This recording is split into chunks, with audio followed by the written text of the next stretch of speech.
हमें कथा में फिर भी जाना चाहिए क्योंकि वो हमारी सब व्यवस्था है। अब पहले तो इसको कह दिया कि ये सार्वभौम व्यवस्था है, सभी के कल्याण का साधन है, ये इस पर सबका अधिकार है। अच्छा, जैसे उसी प्रकार जैसे आप के घर में कोई कार्यक्रम है और आप पूरे गांव को दावत दे दी, कल आप सभी की दावत है मेरे घर में, और जब भोजन करके तैयार हुआ तब केवल 2 लोगों को बुलाओ, भैया आओ भोजन करके आओ, भोजन करो। पूरा गांव बैठा है इंतजार कर रहा है, बुलावा हमें नहीं आया, सबको खराब लगेगा ना। दावत तो पूरे गांव को देगी, आमंत्रण तो पूरे गांव का कर दिया, और जब भोजन करके तैयार हुआ तो केवल 2 ही लोगों को बुला रहे, आओ भैया आओ, तो सभी को बुरा लगेगा ना। यहाँ प्रयास पहले तो कहा कि सार्वभौम व्यवस्था है, और जब पीने का नंबर आया तो कहने लगे पिबत भागवत रसमालय मुहुरहो रसिका भुवि भावुका। हे रसिकों, हे भावुकों, आइए आकर के इस रस का पान करो। तो जो रसिक है, जो भावुक है, वो तो पीने के लिए आए, तो समस्त ग्रामवासियों ने बाबा ये हमारे साथ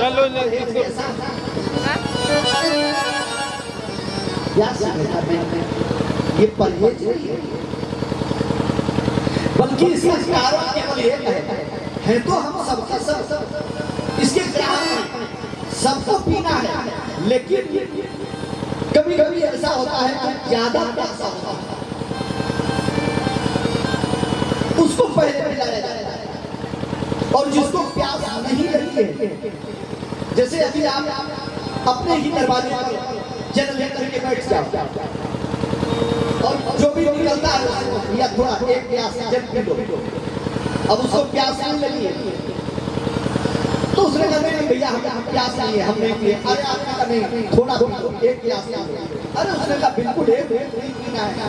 अरे आपने कहा नहीं हम तो आपके लिए ही लेकर के बैठे, आधा गिलास पी लो। देखा बार बार कहते हो ना, चलो कोई बात नहीं, अच्छा लाओ पी लेता हूँ।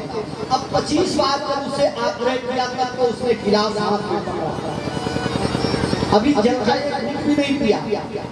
प्रश्न किया क्यों भैया, ये गिलास धोया था, अब कहाँ धोया है, काले से धोया, मिट्टी से धोया या साबुन से धोया?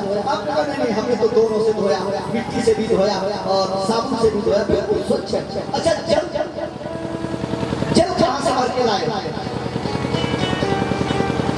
और उसने बताया नहीं अभी हमने ताजा बिल्कुल एकदम आरो का जल है, अरे आरो का जल है। अच्छा आज ताजा निकाला है या क्या तो नहीं है, जब नहीं किया भी अभी उसने, लेकिन आपके ऊपर उसने सैकड़ों प्रश्न दाग किए। क्यों दाग किए? क्योंकि उसको प्यास। और अगर कोई व्यक्ति रेगिस्तान में फंसा हो, एक घूंट जल के बिना उसका प्राण होने वाला हो, मूर्छित अवस्था में पहुंच गया हो, और ऐसे में कोई पीछे से आवाज लगा दे ए भैया चल जाइए, वो आपसे एक भी प्रश्न नहीं करेगा कि तुम गंगा जल भर के लाए हो या किसी गंदे नाले से जल भर करके लाए हो, क्योंकि उसका तो प्यास के कारण दम निकला जा रहा है, प्यास के कारण उसके तो प्राण जा रहे हैं। उसे तो केवल जल से मतलब है, जल जाइए। जल कैसा है कैसा नहीं है, क्योंकि उसका प्राण जल के बिना। प्यास कहते हैं हमने इसीलिए इन 2 लोगों का नाम दिया है, इन 2 लोगों को पहले इसलिए बुलाया क्योंकि ये दोनों ही ऐसे ही रेगिस्तान में फंसे हुए जीव हैं जिनका दम निकला जा रहा है। तो हमने कहा पहले उनका अधिकार है जिनको पहले बोलते थे, जो आप व्याकुल हो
और इसके ऊपर अब व्यास जी ने संकेत किया है।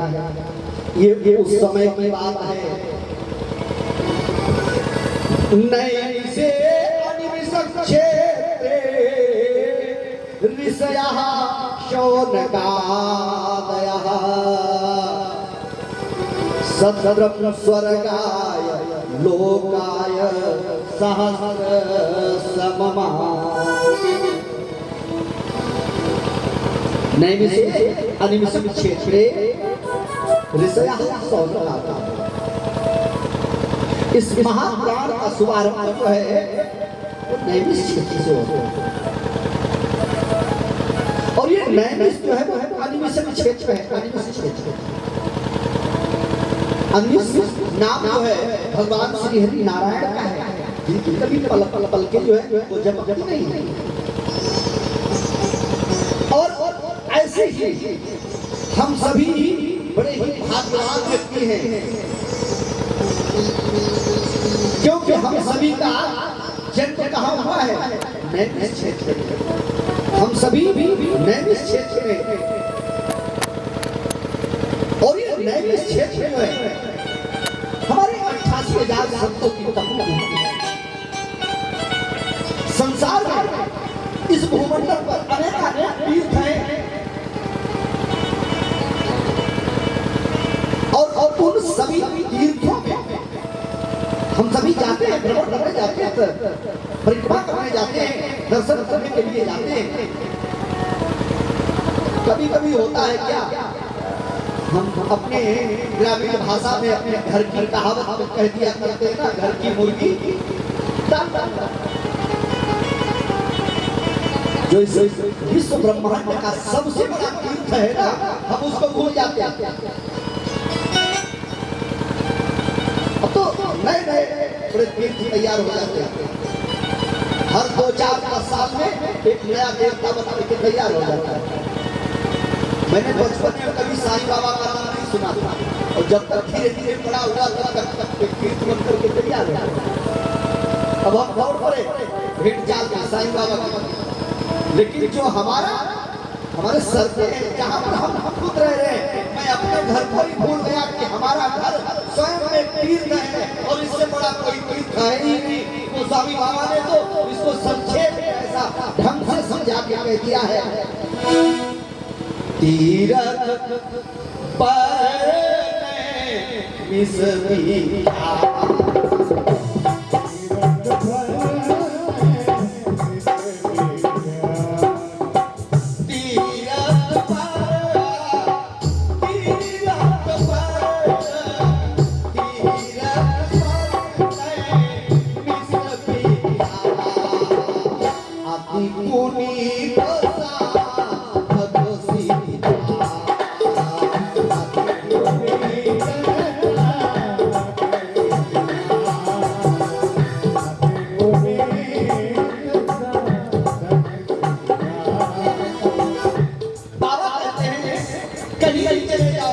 नैमिष ऐसा तीर्थ नहीं मिलेगा, क्योंकि ये जो है अति पुनीत साधक सिद्धिदाता,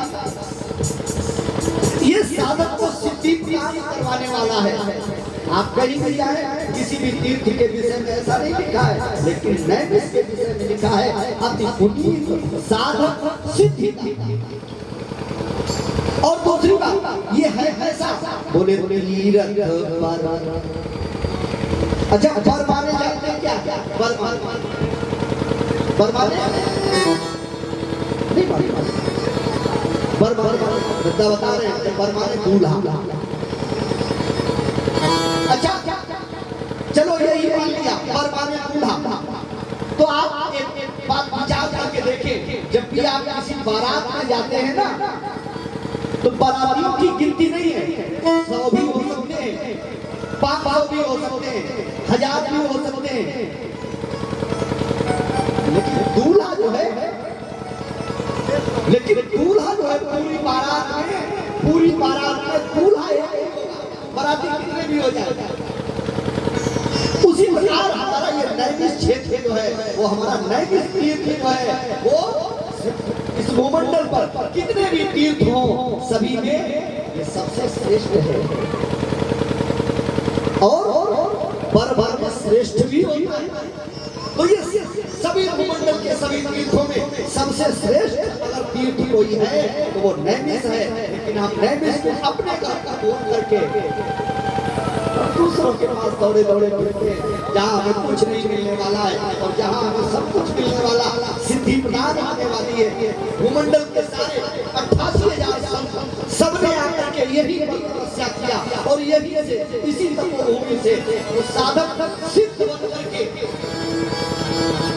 बन गए और हम ऐसे तीर्थ का त्याग करके अन्य तीर्थों में ऐसे पावन स्थल पर जो है वो कथा का शुभारंभ होने जा रहा। नैन से अनिशा क्षेत्रे ऋषयः सौनकादयः सतरं स्वर्गाय लोकाय सहस्र सममासत। इस नैमिष क्षेत्र में सभी 88,000 संतों ने मिलकर के एक 1000 वर्षों तक चलने वाला एक यज्ञ के अनुष्ठान को प्रारंभ किया। और ये कितने दिनों तक चलेगा? 1000 वर्षों। इतना बड़ा यज्ञ। और उस यज्ञ में अच्छा काम होता है। हमारा एक भी पल भर समय वो व्यर्थ में नहीं जाता। सवेरे में बेला में एक यज्ञ का कार्य हो रहा है, यज्ञ कार्य संपन्न हो रहा है। अब सायंकालीन बेला में सभी संतों ने विचार किया, हम ये सायंकालीन बेला में हम सभी को क्या करें? कुछ सत्संग होना चाहिए। भाई सही नहीं। तो उन सभी संतों ने विचार किया और विचार करके एक योजना बना। जो शेष सांख्यिकी का समय बचा हुआ है, ऐसे समय में हम सभी को भगवत कथा का श्रवण करना चाहिए, नाम संकीर्तन करना चाहिए, हरि स्मरण करना चाहिए। ऐसा विचार करके सभी ने अपना एक प्रतिनिधि चुना है पहले। और वो प्रतिनिधि कौन है? जैसे हमारे यहाँ कथा के प्रतिनिधि, कथा के परिचित। तो जब तक कोई प्रतिनिधि नहीं होता, जब तक कोई प्रति नहीं होता, क्योंकि एक श्रोता तो होना ही चाहिए। और कथा जो है वो सदैव श्रोता के ऊपर आधारित होता है। सुनने वाला कैसा? सुनने वाला अच्छा, आप किसी से भी कहो भाई कथा सुनाओ और वो आपको अकबर और बीरबल की कथा सुनाने लगे तो बुराई क्या है? क्योंकि आप कथा सुनने का किया। यही बात भागवत जी की महिमा में सबसे पहले व्यास जी ने लिखा, भक्ति ज्ञान विरागा तो बाबा कथा कैसी हो? कथा ऐसी हो जिसकी कथा के द्वारा हमें भक्ति ज्ञान वैराग्य आदि प्राप्त हो। और जो हमारे अंदर पहले से भरा हुआ है, माया मोह निरासश्च, क्योंकि आपको एक काम और भी करना है।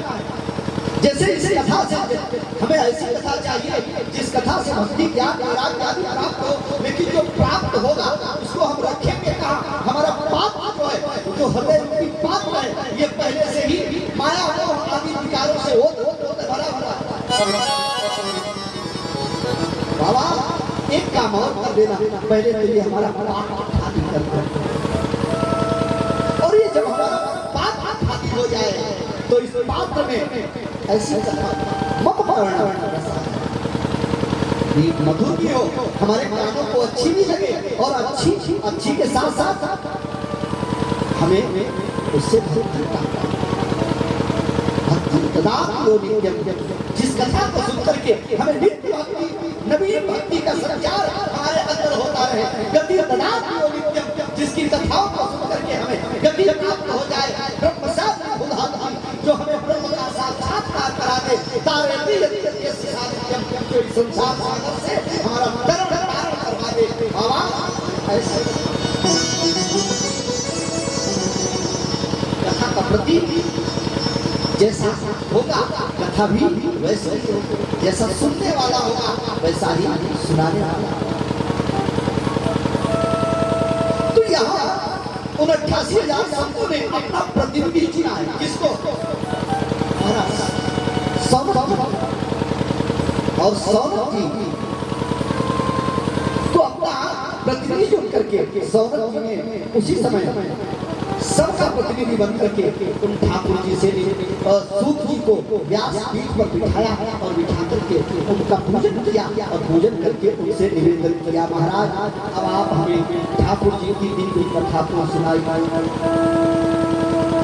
गोविंद मेरो है, गोपाल मेरो है, गोविंद मेरो है,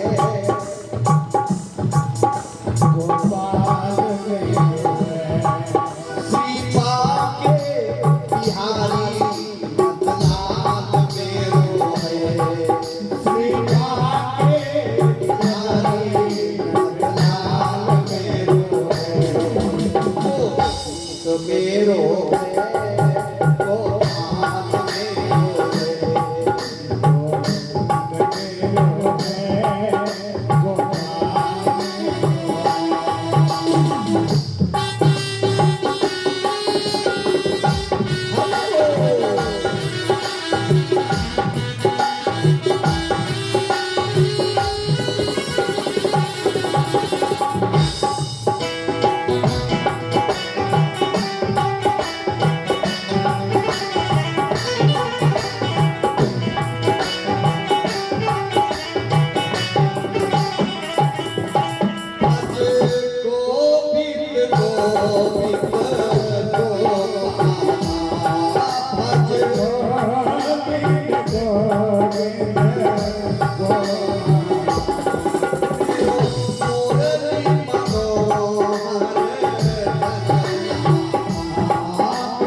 यही पर सोनकादि ऋषियों ने भगवान सूत जी से 6 प्रश्नों को किया। कथा का शुभारंभ इन्हीं 6 प्रश्नों से होता है। 6 प्रश्नों। सबसे पहला प्रश्न किया, महाराज आप हमें ये बताओ आखिर इस जीव के कल्याण का साधना क्या है? जीव का कल्याण कैसे हो? हम सभी इस संसार में नाना प्रकार के कृत्य और अकृत्यों में फंसे हुए हैं। आखिर इस संसार के जीव का कल्याण कैसे होगा, आप हमें ये बताओ। दूसरा प्रश्न किया है, महाराज सभी शास्त्रों का सार क्या है?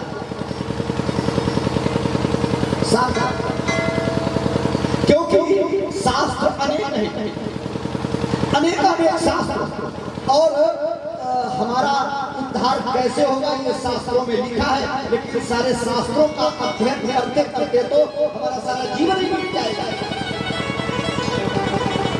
तब जान पाएंगे कि हमें क्या करना चाहिए, और जब जान पाएंगे तब तक हमारा जीवन समाप्त हो जाएगा। तो करेंगे क्योंकि हमारा ज्ञान जो है, जब तक हमारा ज्ञान क्रिया में नहीं बदलता है तब तक वो हमारा ज्ञान जो है वो हमारा कल्याण नहीं कर सकता है। हमें खूब पता है कि भगवान नाम संकीर्तन करने से हमारा कल्याण हो जाएगा, ये तो हमारा ज्ञान है। लेकिन कल्याण तभी होगा जब हम नाम संकीर्तन करेंगे, तो हमारा ज्ञान जब तक क्रिया में नहीं बदलेगा। तो बाबा शास्त्रों का सार क्या है? हम तो सारे शास्त्रों को पढ़ते पढ़ते जीवन बीत जाएगा। शास्त्रों का सार क्या है? तीसरा प्रश्न किया है, ठाकुर जी आखिर यहाँ जगत में अवतार ले देते क्यों हुआ? प्रकृति विलास सृष्टि लय होई,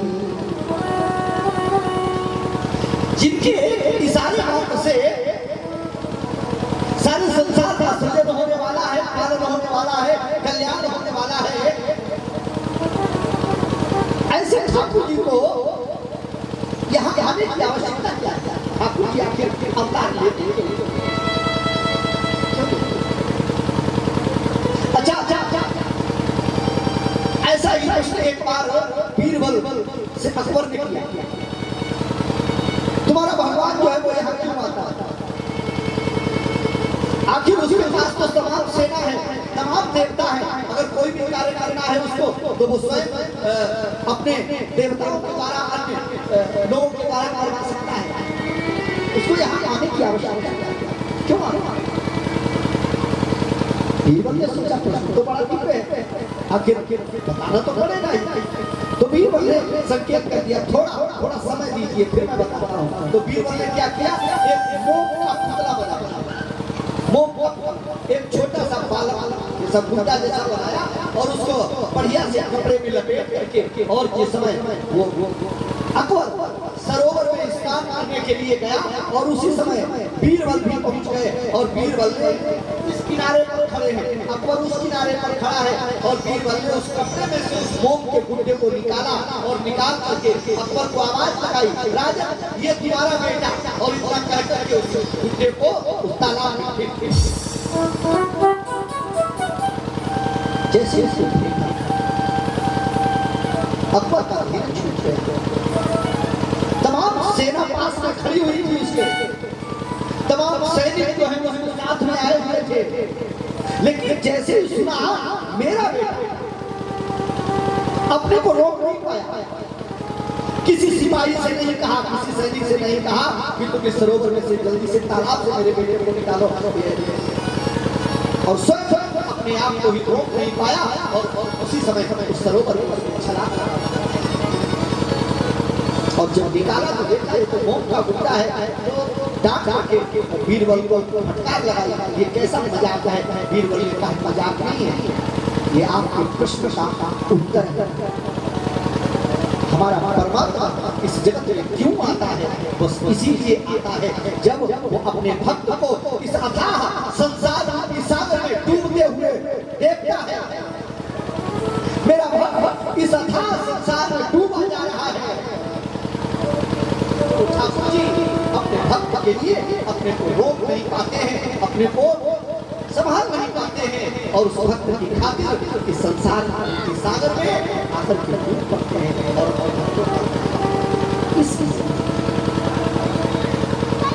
फिर प्रश्न किया भगवान के कितने अवतार हुए, कहां कहां अवतार हुआ, और फिर अंत में प्रश्न किया है। मान लिया ठाकुर जी का अवतार होता है, गीता में भी कहा है, रामायण में भी संकेत दिया है, यदा यदा धर्मस्य ग्लानिर्भवति भारत अभ्युत्थानम् अधर्मस्य तदात्मानं सृजाम्यहम् परित्राणाय शासनाय विनाशाय च दुष्कृताम् धर्म संस्थापनाय। धर्म की स्थापना करने के लिए हर युग में कल्प कल्प में ठाकुर जी का अवतार होता है, लेकिन जब ठाकुर जी धर्म की स्थापना करके और सुधार कर जाते हैं, तब फिर आखिर ये धर्म कम शरण करता है। ये धर्म जो है किसकी शरण को ग्रहण करता है? ऐसे 6 प्रश्नों को किया, और इन्हीं 6 प्रश्नों का उत्तर देते हुए व्यास जी ने, सूत जी ने 18,000 श्लोकों वाली श्रीमद् भागवत महापुराण की कथा को श्रवण करवाया। यही अनेक कथाओं को श्रवण करवाते हुए जब सूत जी सुना रहे हैं, उसी समय परीक्षित जी ने यही सौनकादि ऋषियों ने एक और प्रश्न कर दिया, महाराज अब आप हमें उस पावन स्थल की तरफ ले चले। आखिर परीक्षित जी ने ऐसा कौन सा सत्कर्म किया